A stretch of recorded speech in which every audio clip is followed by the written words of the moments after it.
This is another installment of a thing I've tried to say before and share before. Anyone remember or have you thought about it since?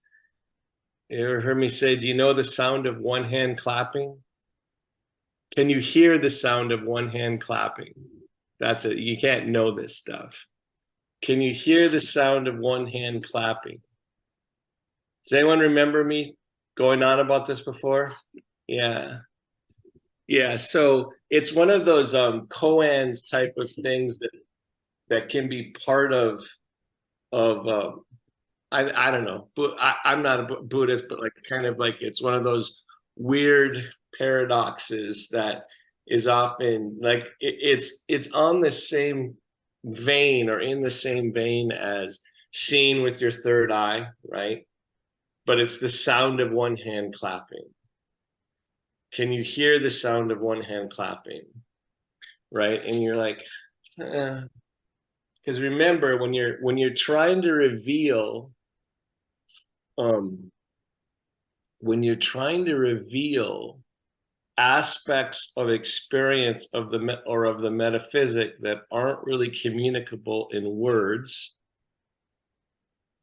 right? You can't point to them and go, yeah, do this, do that, right? So they say things like, can you hear the sound of one hand clapping, right? And then you're sitting there, and I've been turning this one over, I don't know, for 20, 25 years, right?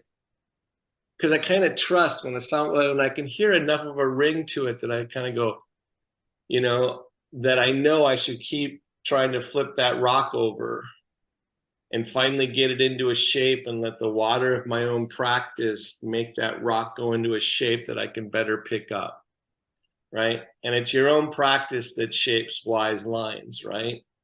To a version that you can hear. So you let the water keep changing a line into the shape that you can pick up, right? And that means you might not get all of it for sure, right? So anyone done any work on the sound of one hand clapping?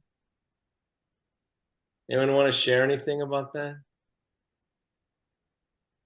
No? I'm shocked. Because it's like a mind stopper, right? And that's part of the point. That's exactly part of the point. Is that your mind gets stopped. Because what you know of the world, a clap takes two hands, right? So, like, how could there be a sound here? What I understand of sound requires a subject and an object or two objects hitting each other. Like there's no way that that could actually happen. So the line is exactly intended to knock out your mind, right? And then what are you left with? So if you haven't noticed, I have been trying to share with you the experience and the realization of the subtle body as kind of like it's not independent of the physical body because they're definitely related, but it's a different quality of experience. So I'm hoping that some of you have felt things in your body that once you let go and change the definition of like what you thought feeling was, that you actually could feel in the poses. I know, like, for example, people that have had yoga practice before, they were, quote, transformed by whatever they're living with. Like like the idea of being able to raise your tailbone or hit down through your feet or extend down through your feet without physical action. All those things are many examples of you realizing sensation that was there that you didn't know was there, right? All those are examples of sensation that's in the same vein as what they're trying to communicate by the sound of one hand clapping, right? Like there's in order to teach, like for example, a paralyzed student that they can still feel their legs, or share with them that it's possible. I kind of have to try to affect how they hear, not create a new sound. Right. So it's not like I'm trying to go, oh, I can create this special mat, this pose will make you hear a sound that's completely new. No, it's shifting their ability to hear stuff, right? And that was more there, perhaps like the sound of one hand clapping, right? Your mind can't figure out how it would be. So, and a lot of times, especially as adults, right, we kind of just dismiss dumb shit, right? Oh, I don't give a crap about that. It's not going to change my life or my day. Except what if what we're trying to do, especially in adaptive yoga, is realize different aspects of prana that the mind can't directly grasp? That's actually what asana is trying to show you. Not trying to show you what you can do, but what you can realize about what's happening, right? So the sound of one hand clapping. So just sit for a second and then, like, I don't know, try to hear it, whatever you think that is. And I can tell you, it's not that I'm hearing it better than you. Except I'm not uncomfortable by the question. In fact, I can kind of feel the potential of what's trying to be revealed by the question. I don't quite have to get it. Because remember, we're trying to feel things in our neurological system that were there, that our mind habits had overlooked. So sit up straight and tall for a second. Like, for me lately, I've been smiling, thinking that when I really balance my head over my neck, it's an active transformation. Like all of a sudden, I hear in an orchestra, I hear and can isolate the sound of the flute that was there the whole time.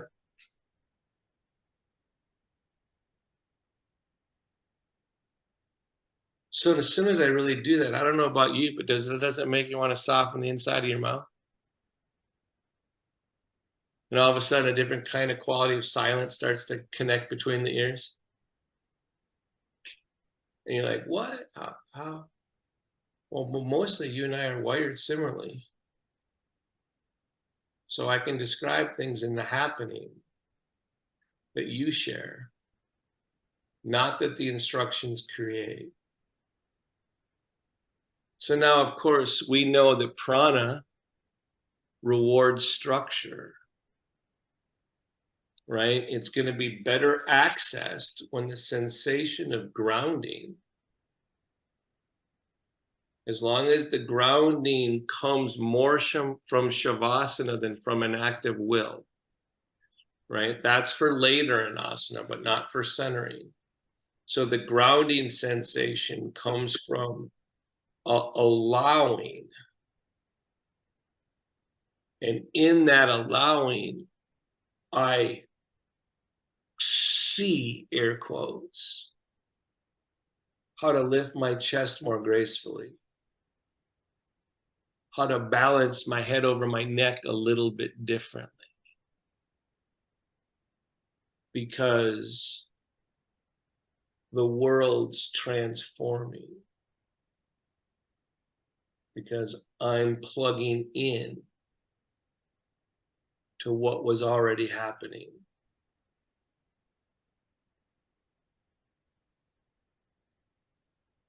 So if you're finding yourself all of a sudden wanting to yawn or be tired, start to ground. Make it slightly more active. Notice your breath. Start to animate it.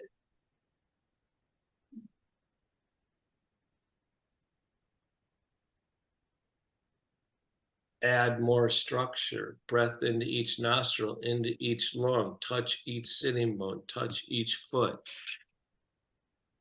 Take it seriously.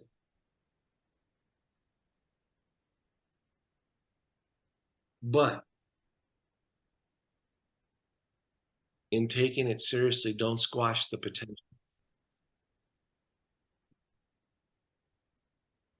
the hope of it. Maybe the last couple of weeks I've been talking about where is resiliency? Where is the strongest part of you? We're getting closer.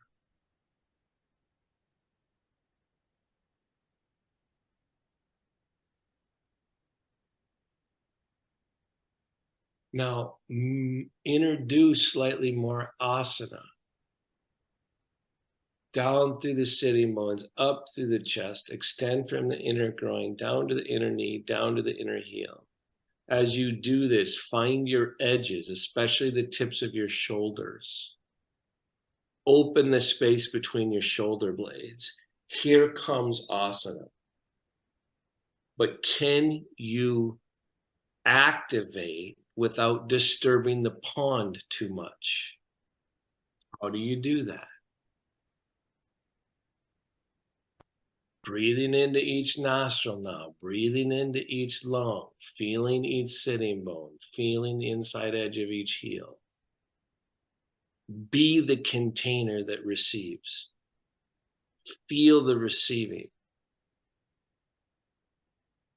What are you talking about? Everything.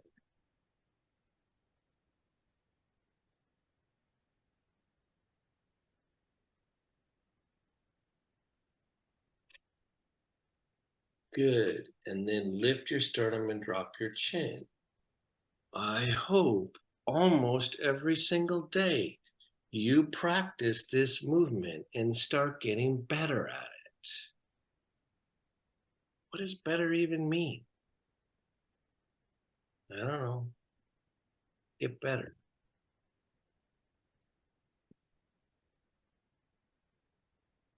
Now breath into each nostril. Now the rib cage is different.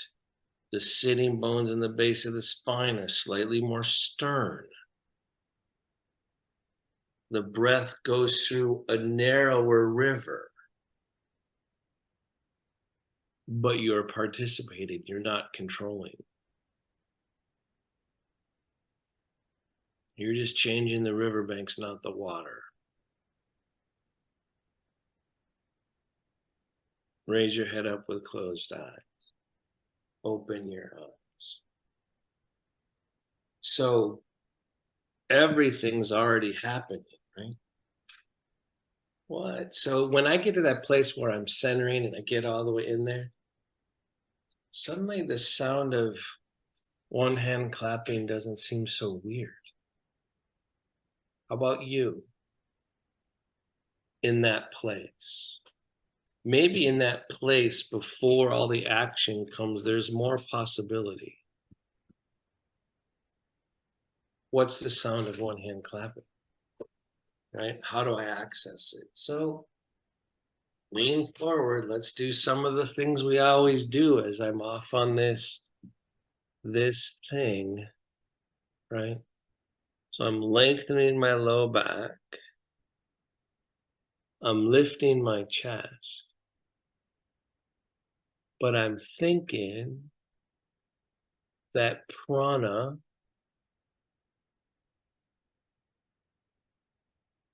I'm allowing that prana could have a sound of one hand clapping. And I'm breathing. So when you start getting more comfortable with the sound of one hand clapping, right?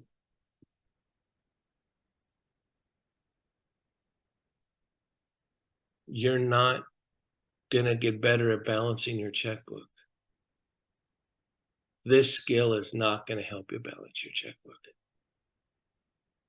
It's something else. Lift under the collarbones. Change the relationship between the inner edge of your shoulder blades. Hit down through your sitting bones. Go from the tailbone out to the top of your head. Don't force your breath to be big, but feel your breath.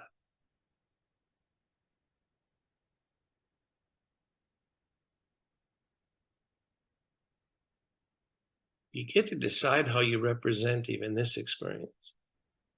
Maybe you're just thinking this is a good stretch. Maybe you're touching another world. Good, and then release. Let's lighten up a second, right? So I'm moving around, just like we always do. Don't get tired of the routines. Whatever your routines are in your own practice, they're like anchors, right? Sometimes you want to not have your own signposts in your own practice, but I do mostly, right? Right? Because I don't need, in my own practice, I don't need to make big changes, right? I need to like have the foundation to hear little changes, right? So take your legs wide, right? So you're just trying to open up again. We've been doing this a lot. We've turned this into yoga poses over the last few weeks, you know. Like as I come forward, I push on the inside of each knee. I lift my spine, I'm changing gravity, lots of complexities happening in a movement that my mind takes for granted. Not everyone on the call takes it for granted. Having Michael come forward, for him, he's got to decide when's the effort worth it and what kind of small shift can he make where he doesn't have to worry about coming all the way forward. Right? Same with people with quadriplegia and stuff. You might not be able to come forward. Then bring your legs back into the midline. Right? So what if there's, you know, I've been talking a lot about this lately, about when I do this, I clarify the riverbanks of the core channel. What am I talking about? Well, let your legs flail out. Watch the dullness kind of that happens. It's kind of relief, so it's not all bad. This, what does it change? When I clarify the riverbanks. So can you see why this action between letting this happen and this happen, this one's gonna make it so I can find my inner heels better. Do it for yourself, right? So it's like, remember, there's a river flowing here. It's in the realm of the sound of one hand clapping, right?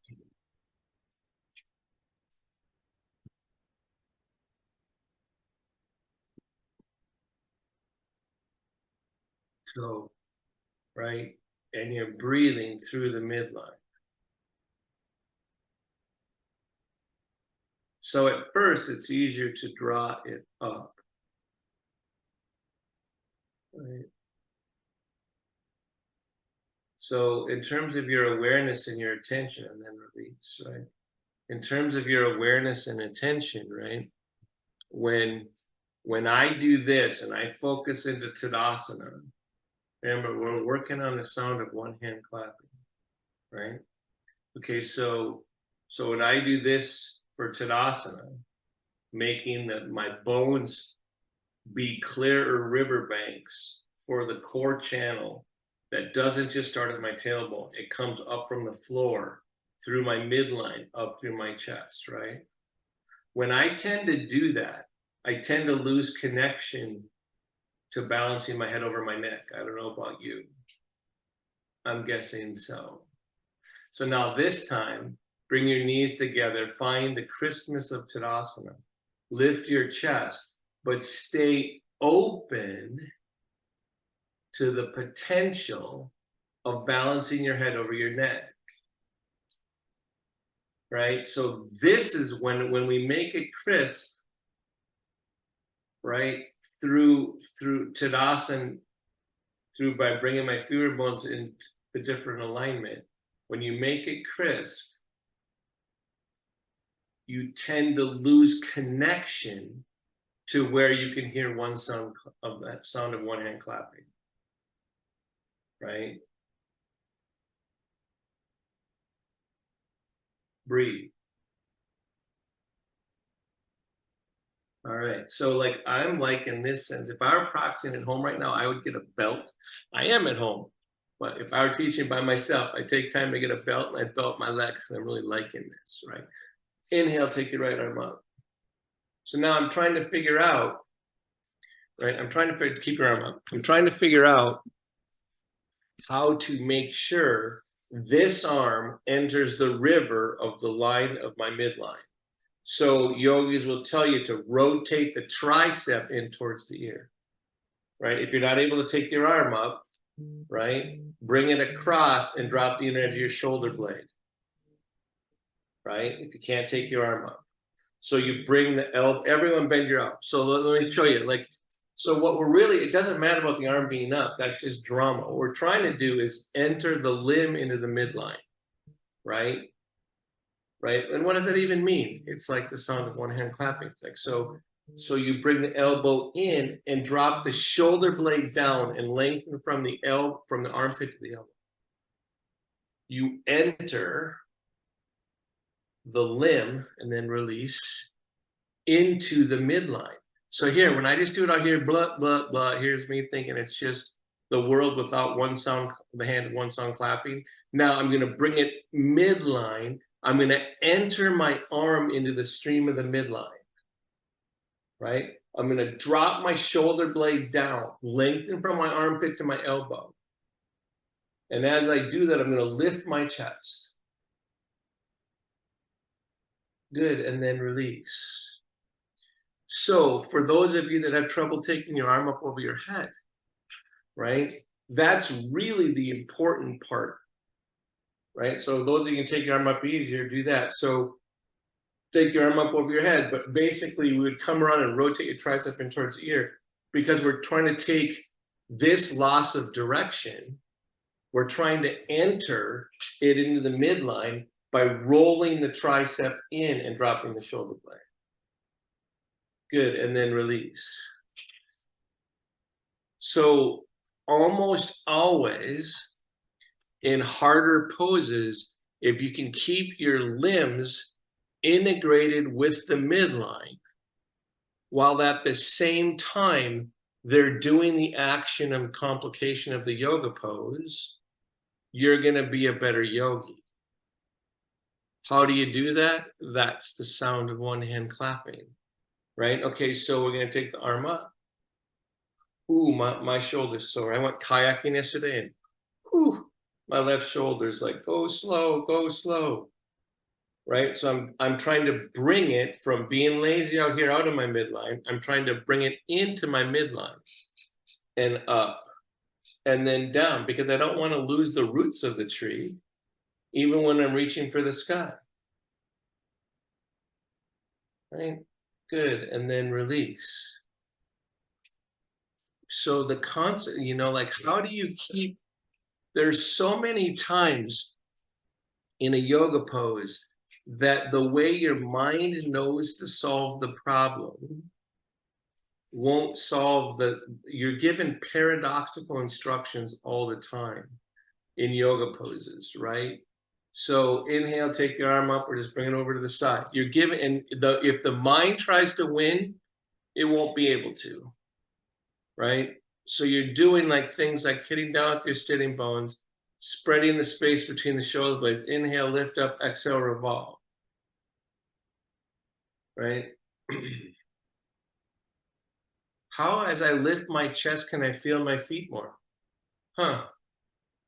Didn't know that part of the universe existed. Good, and then come on back.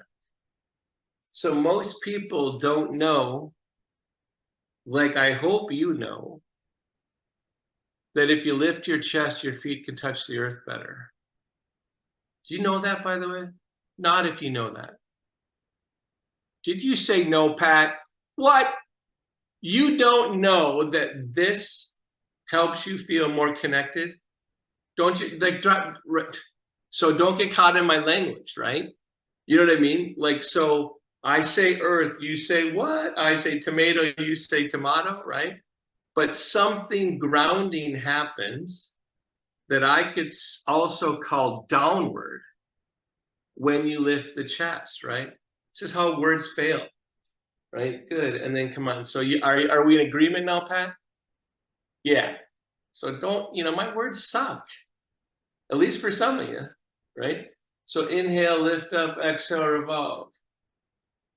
So that's what I like when someone says no, I'm catching it, I'm on it, right? Inhale, lift up, exhale, revolve. So Julie, if you just touch lightly on Michael's spine between his shoulder blades or a little closer to his neck so he can feel calming presence, not just effort. There you go. There you go, Michael. Don't always use the effort to win. Inhale, lift up, exhale, revolve. Good, and then come on back to center. So Michael, when your mom touched you right at the base of your neck like that, the pose got better, right? Is that yes or no? Can you nod your head for God's sakes? Are you just yes ma'aming me? He's laughing, I know that. He's yes ma'aming me again, right? But what happens is because Michael has to work so hard in his body against the flexing muscles of CP, right? He loses track of Shavasana when he's moving, right? Because he's having to activate so much will. In other words, he's missing the potential of the sound of one hand clapping when he's having to move, right? What? Yeah, it's all true, right? Now come forward, lean forward onto your legs, right? On your armrest, Michael. Oh, so I'm going to hit down through my sitting bones. And if I just keep it simple, I can hit down through my sitting bones and lift under my collarbones and roll my shoulder blades down. That's good, right? But wait, this time I'm going to do it, hit down through my sitting bones, lift under my collarbones, and broaden across my sacrum.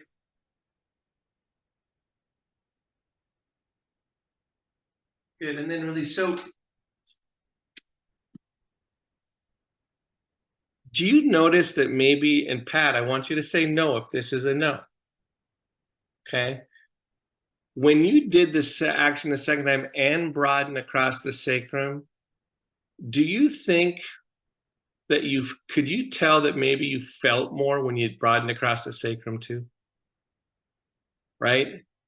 Okay, there's a whole bunch of people out there that don't know that because they're living their life with a series of habits where they're not realizing horizontal and vertical, the relationship between horizontal and vertical extension, right?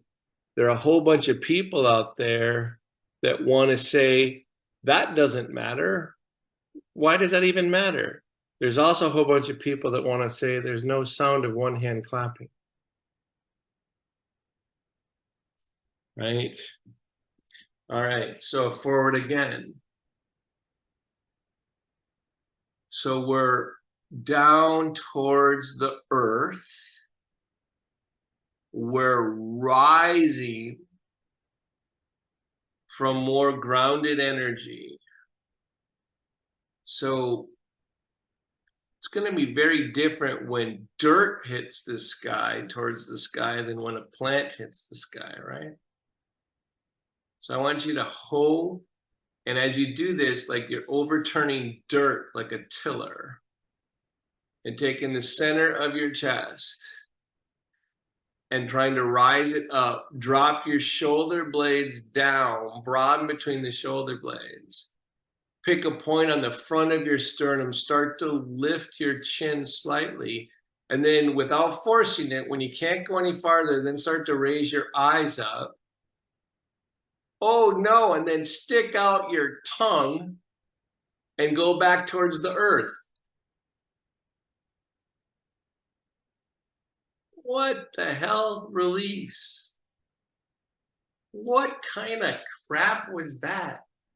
When I shoot my eyes up, I can reconnect to the earth by sticking my tongue out. So Pat, those are words you probably don't like. Going back to the earth with your tongue, right? Can you feel the difference and what's added when you look up? And just with your eyes, not with your head. When you look, everyone look up, feel what that feels like. Right now, look up and stick your tongue out down low. Do things change in sensation? Can you feel that? Right? I know that if I don't overdo my tongue, if I just look up too long without my tongue, my eyes strain more. More violence occurs. Right? So now when you do it up here, it's not as cool, right? And for me at least. So what am I even talking about? I'm talking about all that's already here. Right? Okay, so when I just do it this way, that just seems like it's in my head, right? But if I come forward, shift gravity, put my forearms on my legs, hit down through my sitting bones, broaden across my sacrum, lift under the collarbones, start to extend from the center of my chest up, and then follow with my eyes and look up. And then, without disturbing the pond too much, I stick my tongue out going the other way.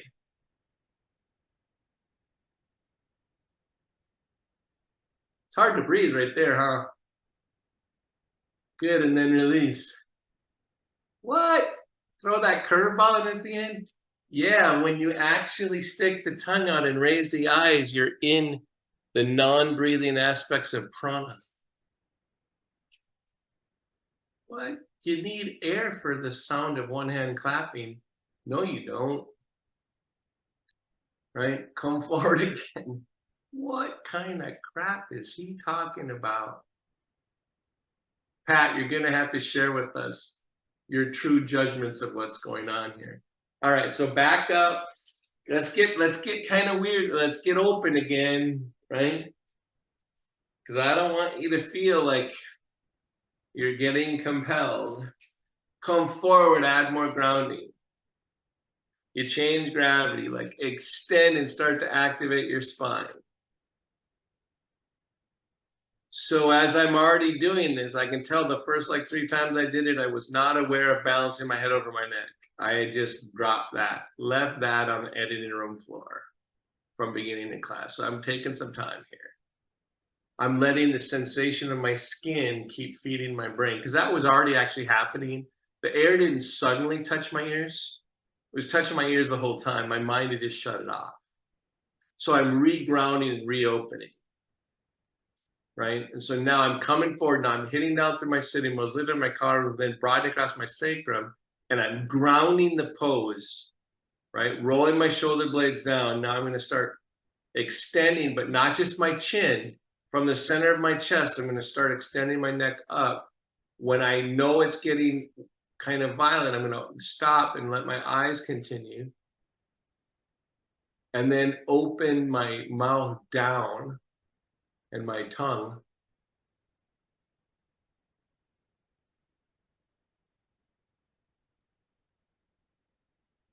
I don't know about you. Does anyone have the experience that in that pose, the only way I can really breathe is if I breathe through my mouth, right? That somehow something's happened there that I can't really breathe through my nose without violence. Huh. I could probably work on that. All right, so sit up straight and tall. So I've got some pretty dynamic back bends that just happened, right? Balancing your body again. Balance your head over your neck. Find Tadasana. Lift the sternum. Drop the shoulder blades. Balance your head over your neck.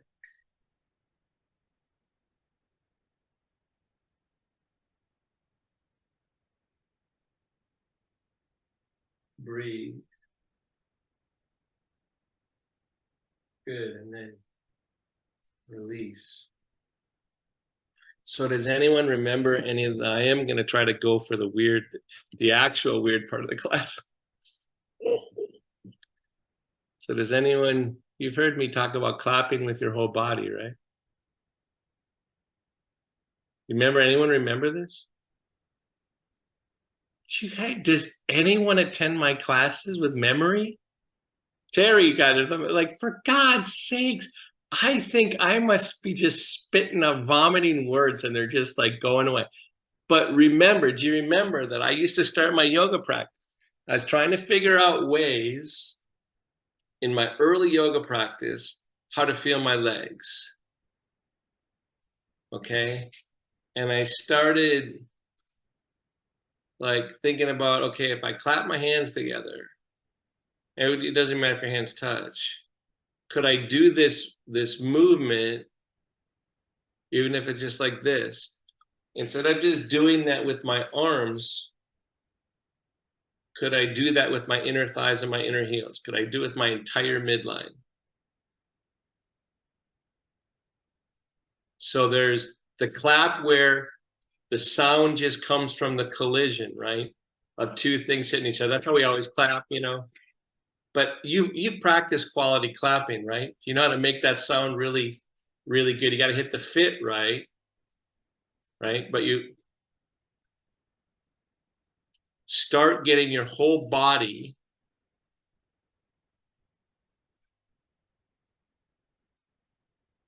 so my groins, my legs, everything's coming into the movement, right?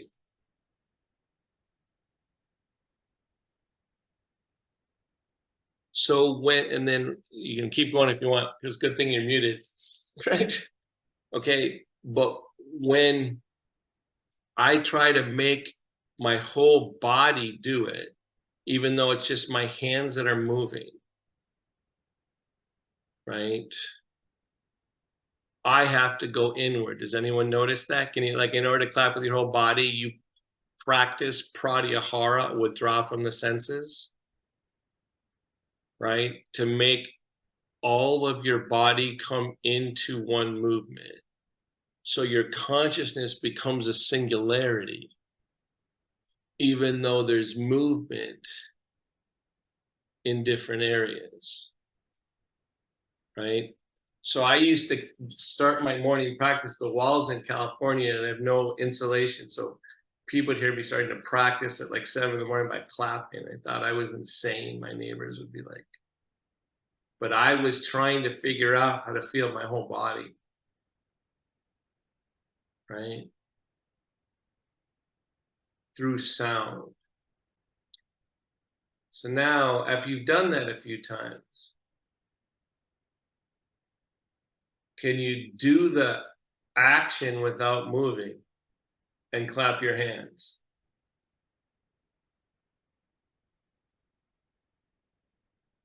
What? I'll go back to making the movement.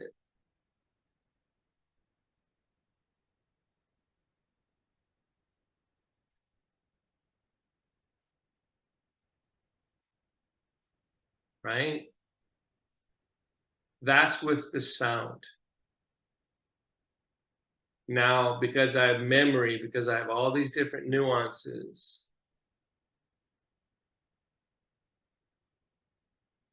I'm going to do it without movement.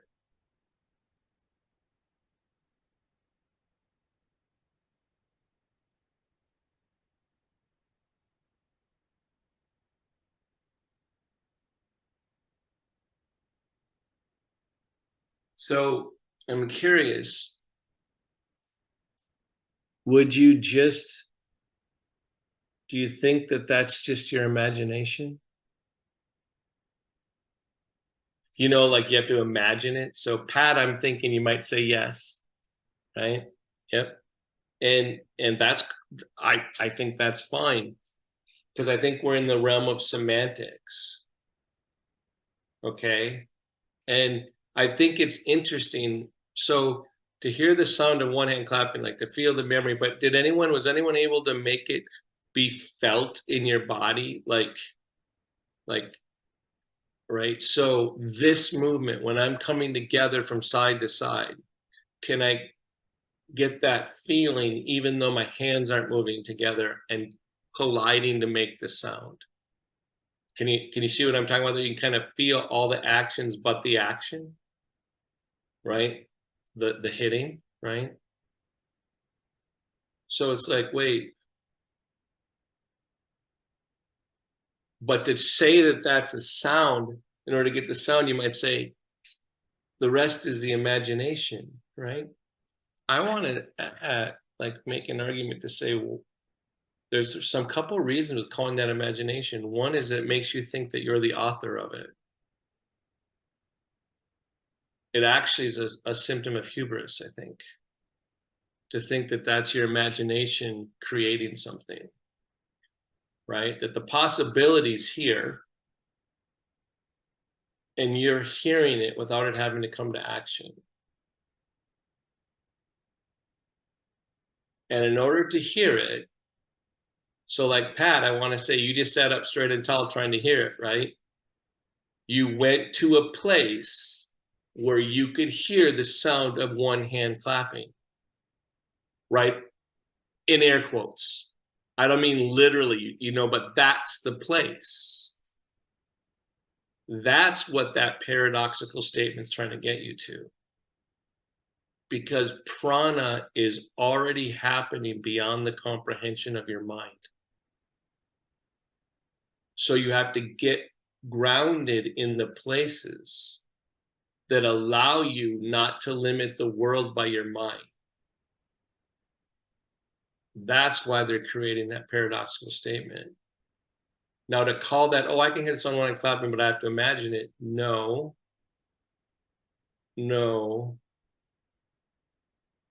All I have to do is not limit the potential of the world. Right? So sit up straight and tall. So I can tell you that I can hear, air quotes, the sound of one hand clapping better if my chest is gently lifted than if it's dropped. When I drop my chest, it is my imagination. I can feel it. When I actually embody the quality, call it memory, call it whatever the hell you want to call it, turns out to improve when my chest is lifted. It's a good time to breathe. So what do you think self-realization is? What's the sensation of self-realization? What are you discovering? What if it's not mental?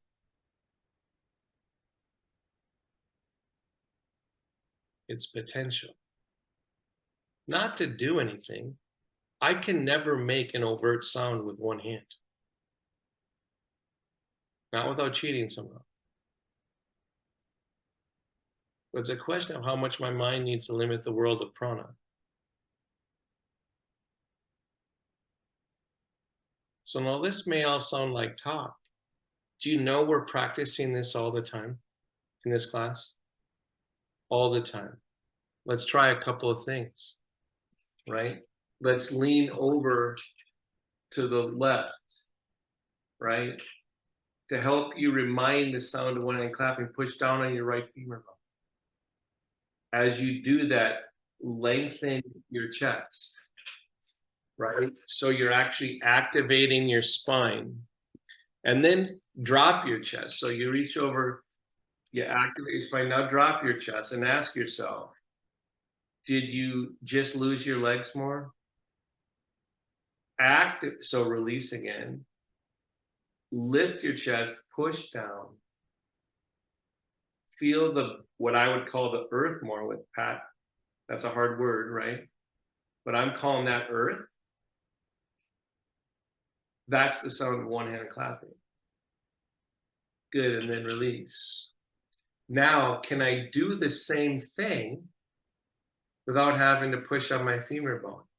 Absolutely can. It's especially going to help that I just can feel the imprint of pushing on my femur bone, even though, by the way, I can't feel the imprint on my muscles or my skin of having pushed on my paralyzed leg. But it registered in my bones, right? So I'm pushing down here, but now I want to get that advantage and take my arm up. Now, if I just take my arm up and hold it up there like a scarecrow, I lose the earth on what I'm calling the earth.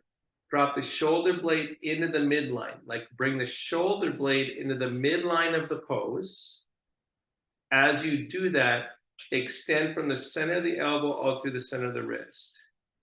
As you keep the shoulder in the midline and extend from the center of the elbow to the center of the wrist, tell me you don't feel your spine more. Now hit down through your sitting bones and extend through the top of your head. Breathe into your rib cage. Good, and then release. The instructions don't create the potential, right? The instructions help your mind realize the potential, right? Come over to your side, right? Again, you're opening, you're taking your arm up, or you're just doing this, or you're keeping it here, right? So now I want to like learn how to have my arm this way while still keeping my limbs submerged in my midline. When I do that, I feel my sitting bones and down to my feet if I work on that, right? But I'm trying to keep part of this action in the midline, part of the action going from the center of the elbow to the center of the wrist. Ooh, I lost my head there because I was talking, right? And breathing. Good. So I'm curious, before you started coming to yoga or doing yoga, did you know that you could submerge back into the midline and extend beyond your fingertips? Did you actually know that was possible? Right? Huh. I think you can hear the sound of one hand clapping. So lean forward and breathe. These instructions that you do over and over again that are paradoxical change the shape of your mind. They don't create anything. They show you something.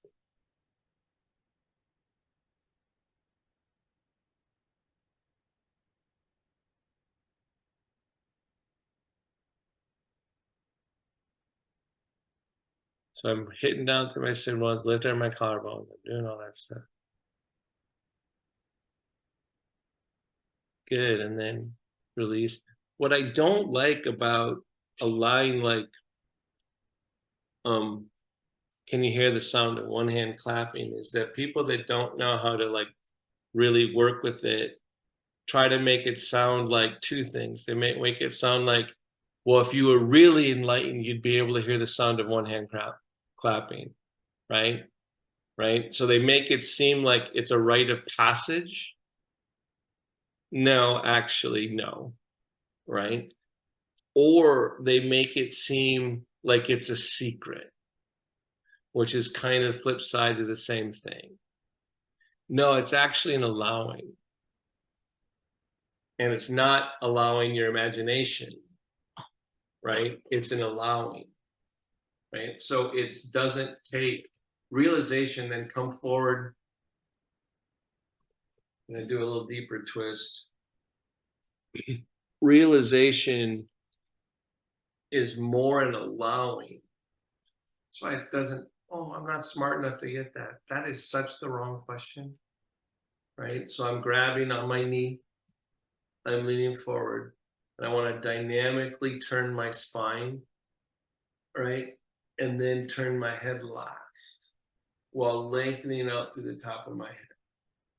When I do this well, more of the prana that's already happening in this space that includes my body my mind starts to feel. My mind, and then release. My mind starts to feel it as a resource. Remember, I've been talking about the source of resilience, right? Come back to the midline. It's about showing your mind what's here. Come forward, right? So what I like about this twist is that you're forward with gravity. You've got more grounding of your elbow on your lap. I'm actually grabbing my knee too, but you might not be able to reach that. I'm actually even putting my hand on my armrest here. So I'm really getting a grounded twist. But before I start twisting, like my mind's going to want to win, I'm going to be patient enough to spread the space between my shoulder blades and find my feet. Because I know all this is here. Because I've practiced. Inhale, lift up, exhale, revolve. So I'm not trying to win this twist. I'm actually trying to have all of me come through the twist. Good, and then come on back to center. Ooh. So that one, I always want to pop around a little bit after. I want to keep it fresh and keep it light. Keep it light.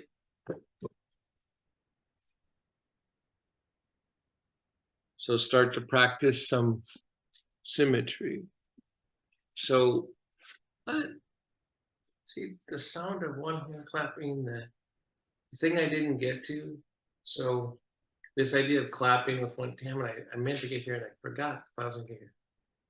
The thing I want you to practice is, so this idea of clapping with your whole body, I want for all of you, I want you to learn or to be able to practice dancing without coordinated movement. And it's the same principle. So if we had more time right now, I'd have you play the music right now. I want you to like hear something. Like I've been really liking this song, The Queen of California is Stepping Down by John Mayer. So I can hear it right now in my head. And without moving very much, because I know how to have an action go from a singularity to include my whole body, it doesn't matter so much how much I move. Moving a little bit helps. Gay just put up a love sign, you all. She knows exactly what I'm saying. Now, those of you that know, Gay with having ALS not be able to move much, take that in. She gets what I'm saying right now, right? That there is a way to move with your entire body without it having to move as much. So find that little tiny secret rhythm and know that that should be the beginning of your dancing. Not worried about all the extra air and space. That'll come, right? So just bounce a little bit. But as I'm doing this tiny little move where I'm lifting my chest just a little bit, knowing if I go like the way I was clapping, I can find my sitting bones and my feet. And suddenly my whole body right now is moving, right? So I'm really good at doing this kind of dancing in bed when I'm supported and don't have to worry about gravity, right? Where I can move here, right? Right? And I'm moving a little movement and all of me is engaged. Good, and then release. Looks like Jess put the song, I'm guessing, in the YouTube, I'm not sure. She just put something in the YouTube. So now sit, find where your bones are in your seat. Balance your head over your neck. So the sound of one hand clapping is in the ether, like the space around the sides of your neck, right? And I don't have to make the sound collide. I can know it resides in the potential of that quiet. And then if I lift my chest,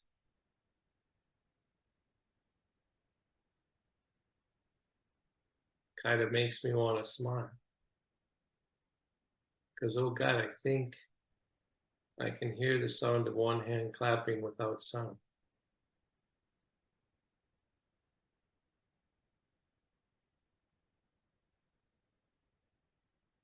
Feel your feet in each sitting bone.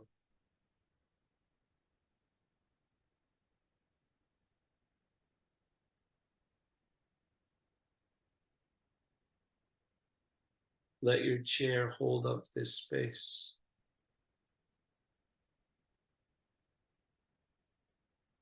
Take in the support like you take in music, except it's everywhere.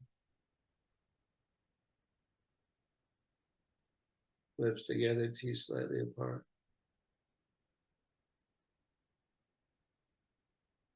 Connect the inner ears. Soften the skin on the face.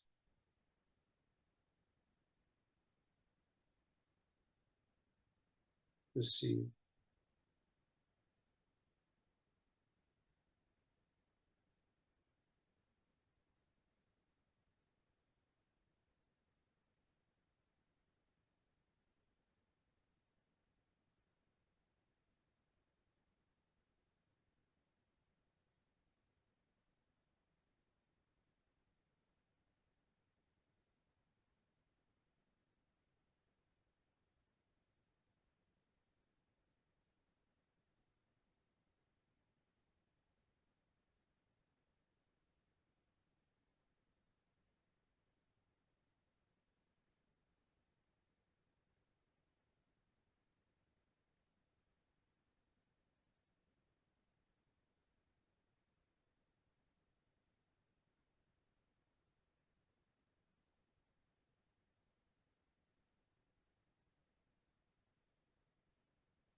Feel your breath.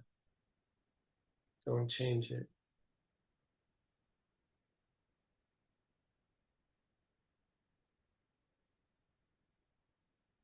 Thank your body.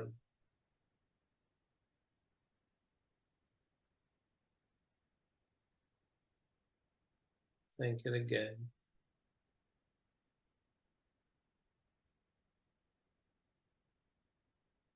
Start to bring yourself back. Slightly deeper inhalation.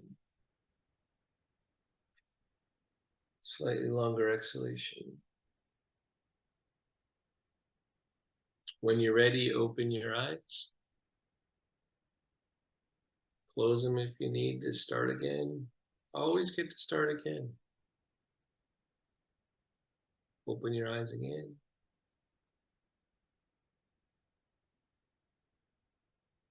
Can you remember the eyes up, tongue down?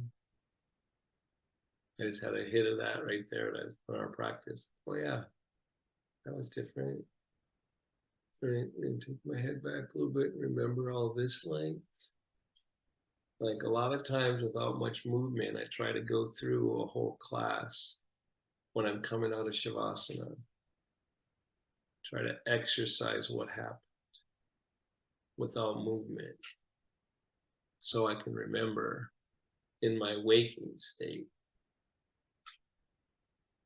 All right, so one of the things I meant to say about the sound of one hand up, we do stuff like that. When I say like start your breath from your inner knees instead of like at the bottom of your torso or at your lungs. And it's all I'm trying to do is have the first, this is like the sound of one hand clapping, have the first effort be receiving rather than effort. So if I like ground enough to find my inner knees and then keep that signpost and then start my breath, the action that starts my breath is actually a receiving before it's an action. And that's the other realm, right? All right, everybody, I'll stay on for some comments or questions or reactions. Hands together. Namaste.